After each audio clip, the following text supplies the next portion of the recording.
आदाब नाजरीन, Rio Olympic के इस खास बुलेटिन के साथ मैं हूं अबू हुरैरा। ओलंपिक का तकरीबन आधा सफर मुकम्मल हो चुका है, लेकिन मेडल के मामले में हिंदुस्तान की झोली अभी भी खाली है।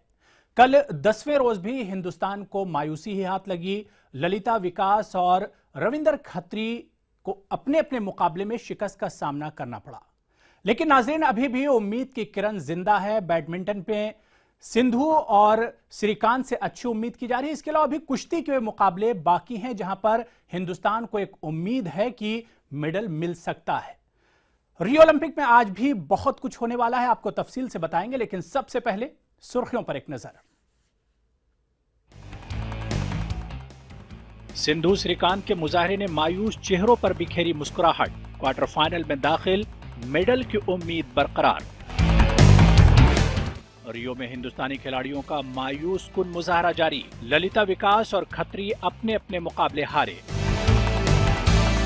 खवातीन के 400 मीटर मुकाबले में बहामास की शॉन मिलर ने फेलिक्स को पिछाड़ा। छलांग लगाकर फिनिशिंग लाइन किया उबूर। 100 मीटर के बाद बोल्ट की नजर 200 मीटर मुकाबले की गोल्ड दौड़ पर। राउंड 1 हीट आज। और हिंदुस्तानी खिलाड़ियों में जुनून की कमी। ईटीवी से खुसूसी बातचीत में साबिक ओलंपियन शाहिद हकीम ने किया तशवीश का इजहार।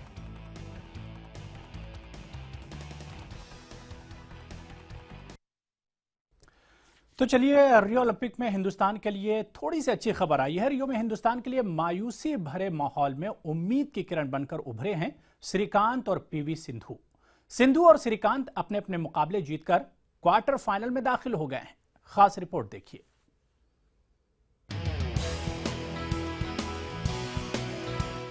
बैडमिंटन खिलाड़ी पीवी सिंधु और के श्रीकांत ने रियो में मुल्क के लिए उम्मीदें अभी भी जिंदा रखी हैं।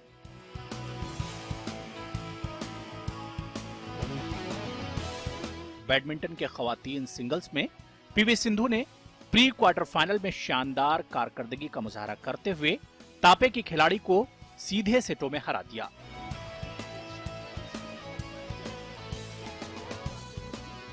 और सिंधु ने यह मुकाबला 21-13 और 21-15 से जीत लिया।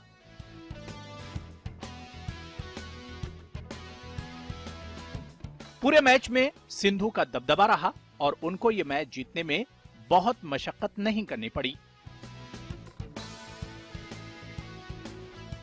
अब सिंधु को क्वार्टर फाइनल में बुध को चीन के खिलाड़ी वांग एहान से मुकाबला होगा।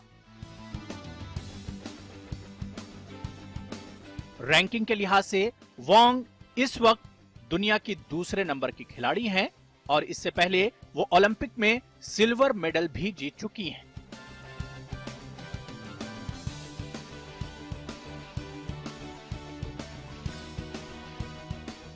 तो उधर मर्दों के सिंगल्स में 11वें वर्ल्ड रैंकिंग वाले के श्रीकांत ने प्री क्वार्टर फाइनल मुकाबले में डेनमार्क के खिलाड़ी को शिकस्त दी। श्रीकांत ने यह मुकाबला 21-19 और 21-19 से जीत लिया। अब श्रीकांत का क्वार्टर फाइनल में मुकाबला चीन के लिन डैन से होगा।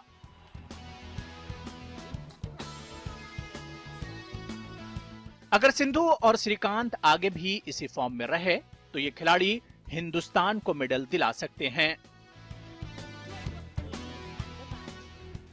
Bureau report, ETV news.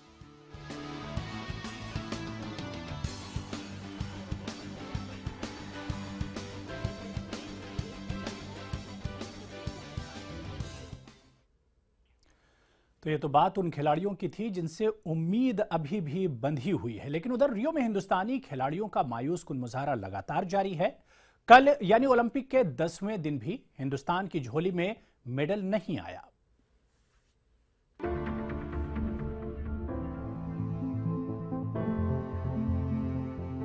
Rio Olympic में हिंदुस्तानी खिलाड़ियों का मायूस कुन मुजाहरा लगातार जारी है। 10 रोज गुजर जाने के बावजूद हिंदुस्तान की झोली में अभी तक एक भी मेडल नहीं आया है। कुछ मुकाबलों में हिंदुस्तानी खिलाड़ियों से मेडल की उम्मीदें बढ़ी थीं, लेकिन एक एक करके सब ने मायूस किया। संडे से मिली मायूसी मंडे को भी जारी रही। पीर के रोज हिंदुस्तान के कई खिलाड़ियों से मेडल की उम्मीद थी, लेकिन ज्यादातर खिलाड़ी अपने मुकाबले हार गए। कुश्ती में रविंद्र खत्री जहां अपना मुकाबला हार कर बाहर हो गए, वहीं बॉक्सिंग में भी हिंदुस्तान की उम्मीदों को झटका लगा। बॉक्सिंग में मर्दों के 75 किलोग्राम जुमरे के क्वार्टर फाइनल मुकाबले में विकास कृष्णा यादव को भी हार का सामना करना पड़ा। विकास उज्बेकिस्तान के बॉक्सर के पंच का जवाब नहीं दे सके और उन्हें शिकस्त का सामना करना पड़ा। तो उधर 3000 मीटर स्टीपल चेस मुकाबले में ललिता बाबर पर सबकी निगाहें थीं और उनसे उम्मीदें भी थीं, लेकिन ललिता 3000 मीटर स्टीपल चेस के फाइनल मुकाबले में 10वीं मकाम पर रहीं। डिस्कस थ्रो में सीमा पुनिया ने भी मायूस किया, वो एक फाउल के साथ मुकाबले में 20वें मकाम पर रहीं। कुल मिलाकर रियो में हिंदुस्तानी खिलाड़ियों ने मायूस ही किया। कुछ हद तक हिंदुस्तान के लिए अभी बैडमिंटन और कुश्ती में उम्मीदें बाकी हैं। हम यही उम्मीद करते हैं कि अब आने वाले मुकाबलों में हिंदुस्तानी खिलाड़ी कोई बड़ा कमाल करेंगे। Bureau report, ETV news.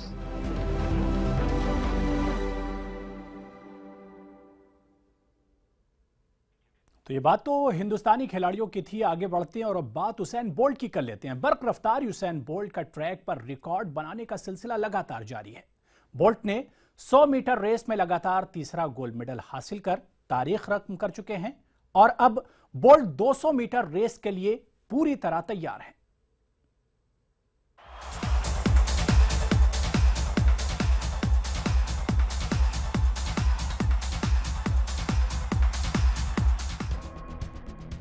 रियो में यूसैन बोल्ट का कमाल जारी है। 100 मीटर दौड़ में ट्रैक पर आग लगाने के बाद अब बोल्ट 200 मीटर दौड़ के लिए तैयार है। रियो में 100 मीटर का फासला बोल्ट ने महज 9.80 सेकंड में मुकम्मल किया था।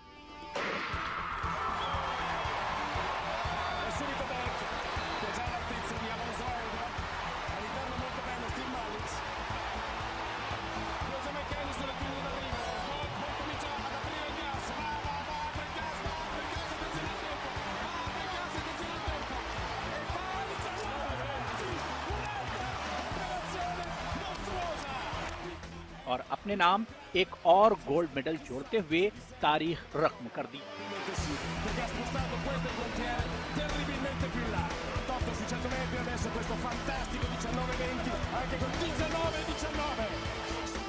सौ मीटर रेस में मुसलसल 3 ओलंपिक गोल्ड जीतने वाले वो दुनिया के पहले खिलाड़ी बन गए हैं। 100 मीटर मुकाबले में बोल्ट ने अमेरिका के जस्टिन गैटलिन को पीछे छोड़ते हुए लगातार तीसरा गोल्ड अपने नाम किया। Strides, realizes here he has won, puts his hands down at his sides, breaks technique, and showboats and congratulates himself. One wonders what the time could have been. जबकि कनाडा के आंद्रे तीसरे मकाम पर रहे थे। आपको बता दें कि बोल्ट 100 मीटर रेस में वर्ल्ड और ओलंपिक रिकॉर्ड होल्डर भी हैं। 100 मीटर रेस मुकाबले में गेटलिन बोल्ट के रास्ते में बड़ी रुकावट समझे जा रहे थे, लेकिन गेटलिन मुकाबले में लय में नजर नहीं आए और इन्हें दूसरे मकाम पर ही इक्तफा करना पड़ा।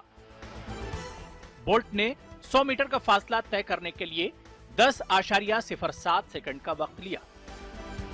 बोल्ट बीजिंग और लंदन ओलंपिक में 100 मीटर में गोल्ड जीत चुके हैं।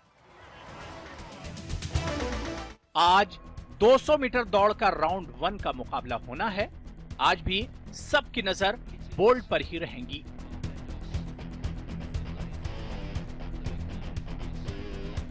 बोल्ट गोल्ड मेडल की एक अनोखी हैट्रिक बनाने की भी करीब हैं। अगर बोल्ट 200 मीटर और 4x100 मीटर रिले दौड़ में भी गोल्ड मेडल जीत लेते हैं तो वो लगातार 3 ओलंपिक में 3 मुकाबलों में गोल्ड जीतने वाले दुनिया के पहले खिलाड़ी बन जाएंगे।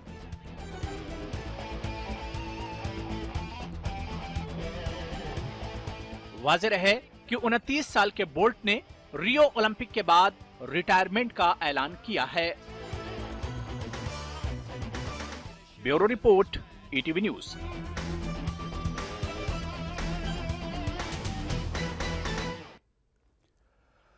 तो बोल्ट की नजर अब 200 मीटर रेस पर लगी हुई है और उसमें भी वो गोल्ड पर ही निशाना लगाने की कोशिश करेंगे। लेकिन नाजरीन, रियो में सिर्फ खेल ही नहीं है बल्कि रियो में मोहब्बत का इजहार भी किया जा रहा है। छोटे से ब्रेक के बाद आपको तफसील से बताएंगे।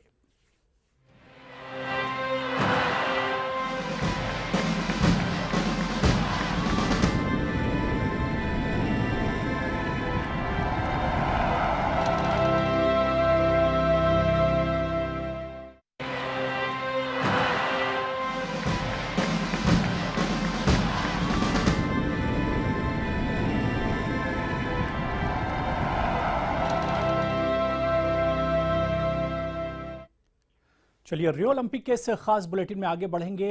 एल्सन फेलिक्स को 400 मीटर दौड़ में बहामास की शॉन मिलर ने शिकस्त दी। 7वें ट्रैक पर दौड़ रही मिलर ने फिनिशिंग लाइन के करीब पहुंचकर डाइव लगाकर निशाना उबूर किया। मिलर ने 49.44 सेकंड में फिनिशिंग लाइन क्रॉस किया। ओलंपिक में 5 गोल्ड जीत चुकी अमेरिका की फेलिक्स को सिल्वर पर ही इक्तफा करना पड़ा। फेलिक्स 200 मीटर मुकाबले में क्वालिफाई नहीं कर पाई थी। 4x400 मीटर मुकाबले में गोल्ड मेडल की इनकी उम्मीद बरकरार है।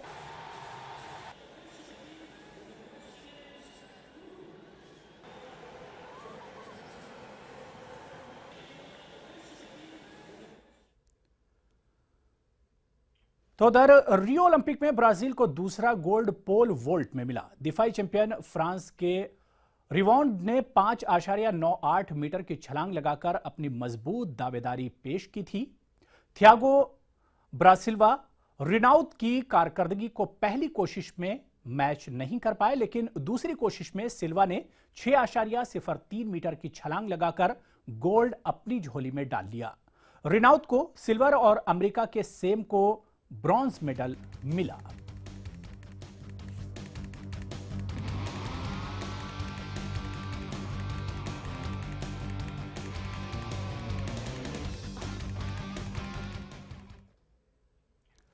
रियो में जारी ओलंपिक में खेल के साथ ही यहां फैले प्यार की झलक भी देखने को मिली। चीन के डाइवर किन काई ने अपने साथी डाइवर हेजी को पोडियम पर मेडल हासिल करने के बाद अंगूठी देकर शादी के लिए प्रपोज कर दिया। इसके बाद हे ने सर हिलाते हुए इसे कबूल कर लिया। इसे देख मैदान पर खुशी का माहौल दोबाला हो गया।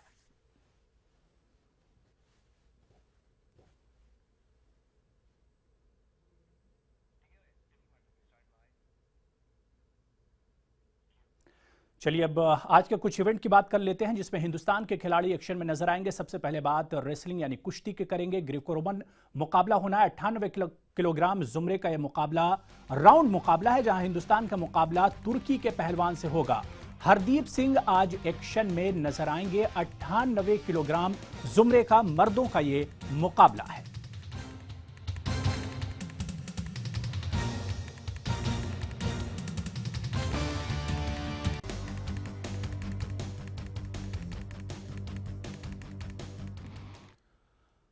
और अब बात बैडमिंटन की कर लेते हैं, जहां पर हिंदुस्तान का मुकाबला चीन से होने वाला है। क्वार्टर फाइनल मुकाबला है, जहां पर हिंदुस्तान की पीवी सिंधु का मुकाबला चीनी खिलाड़ी से होने वाला है। चीन के वांग से आज देर रात ये मुकाबला होगा और पीवी सिंधु से हिंदुस्तान को काफी उम्मीदें बंधी हुई हैं।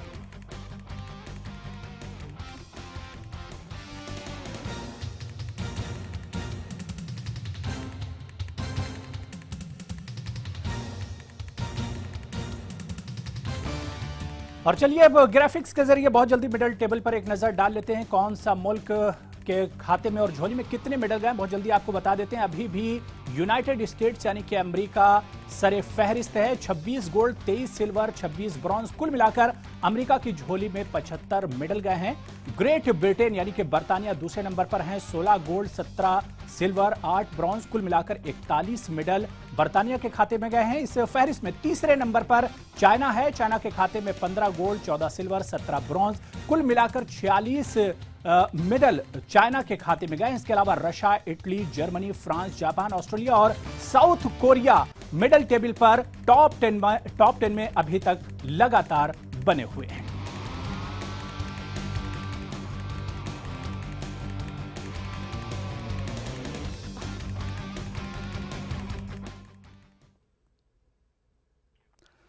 तो नाज़रीन, रियो ओलंपिक के खास बुलेटिन में आज फिलहाल इतना ही। आज कुछ इंपॉर्टेंट मुकाबले होने वाले हैं, खासतौर से हिंदुस्तान के लिए पीवी सिंधु का मुकाबला बहुत अहम है।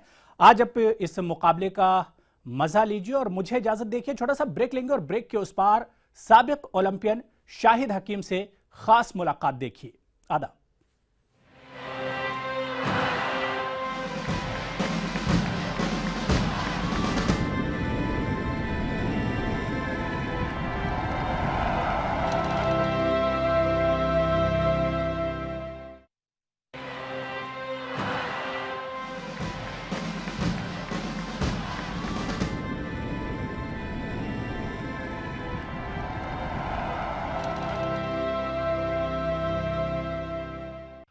नाजरीन आदाब। रियो ओलंपिक 2016 अपना आधा सफर तय कर चुका है और अभी आधा सफर और बाकी है, लेकिन जाहिर सी बात है कि रियो ओलंपिक 2016 का खुमार पूरी दुनिया पर चढ़ा हुआ है। जाहिर सी बात है कि ये खेलों का महाकुंभ है। इसी मुनासबत से आज हमारे साथ खास मुलाकात में एक खास शख्सियत हैं, साबिक ओलंपियन और साबिक फुटबॉलर शाहिद हकीम साहब आज हमारे साथ जुड़े हैं। खास मुलाकात में उनसे ओलंपिक के बारे में जानने की कोशिश करेंगे। इसके अलावा उनसे यह भी जानने की कोशिश करेंगे कि उनके दौर का ओलंपिक और हमारे दौर के ओलंपिक में क्या कुछ फर्क आया है। शाहिद हकीम साहब, ईटीवी में आपका खैर मकदम करते हैं। सबसे पहले ओलंपिक शुरू हो चुका है, तकरीबन रियो का आधा सफर भी तय हो चुका है। सबसे पहले आपसे समझना चाहेंगे कि जब जब ओलंपिक आता है कैसा महसूस होता है, क्योंकि आप भी 1960 में मुल्क की नुमाइंदगी कर चुके हैं। जी हाँ, बल्कि वो कही है कि उम्र गुजरी ऐसी दश्त की सयाही का मामला है। हालांकि स्पोर्ट्स मेरा प्रोफेशन कभी नहीं रहा, लेकिन बचपन से स्पोर्ट्स से वाबस्ता हूँ। कभी जब खेल शुरू किया, कॉलेज खेला, तो ये नहीं सोचा कि ओलंपिक हो जाएंगे, लेकिन एक जुनून था कि फुटबॉल में कि जुनून था। जब तक जुनून ना हो आप ऊपर नहीं आ सकते। तो जुनून था, कॉलेज के दौर से, स्कूल के दौर से ही था। तो अपना रफ्ता रफ्ता तरक्की होती रही। हैदराबाद स्टेट उस ज़माने में खेलना ऐसा था कि इंडिया को खेलना आसान था, हैदराबाद स्टेट खेलना मुश्किल था। 1957 में मैं हैदराबाद स्टेट खेला पहली बार। 56 में हम लोग जीते थे, 57 में दोबारा हम जीते नेशनल चैंपियनशिप, संतोष ट्रॉफी। तो 59 में सिलेक्शन हुआ तो हम भी कैंप में आ गए, और उसके बाद जब ओलंपिक गए तो ओलंपिक में बाहर से देखिए मेडल अपनी जगह पे हैं, लेकिन ओलंपिक का मोटो भी यही है कि ओलंपिक में पार्टिसिपेट करना। असल मकसद ये है कि आप कितना ज़िंदगी में स्ट्रगल करते हैं। हार जीत तो लगी हुई है, हार जीत तो असल मकसद नहीं है। आप कितनी तवज्जो से, कितनी कोशिश से, कितनी जो है सिंसियरिटी से आप किसी काम के मकसद के लिए करते हैं, वो बहुत अहम चीज़ है। और चुनाचे ये चीज़ हमको ओलंपिक ले गई जी।